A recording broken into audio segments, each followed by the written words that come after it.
શું ગુજરાતને પણ મળવા જઈ રહ્યા છે યોગી આદિત્યનાથ? વડતાલ સ્વામીની આ પોસ્ટ ઘણું બધું કહી જાય છે. વડતાલ સત્સંગ મહાસભાના પ્રમુખ નૌતમ સ્વામી ફરી એક વખત ચર્ચામાં આવી ગયા છે. આ વખતે ચર્ચા કોઈ વિવાદની નહીં પણ સત્તાના સૂત્રો સંભાળવાની છે.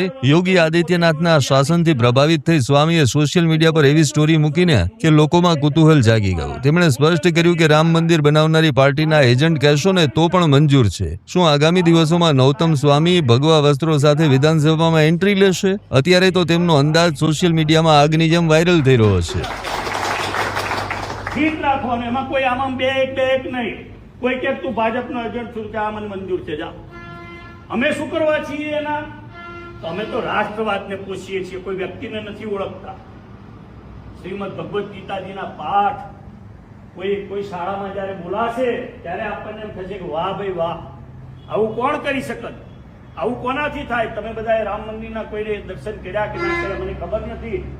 અમે એના ભૂમિપૂજનમાં બેઠા, એ મંદિરની ધજા ચડી અમે જોઈ, એ મંદિરનું ઉદ્ઘાટન અમે જોયું.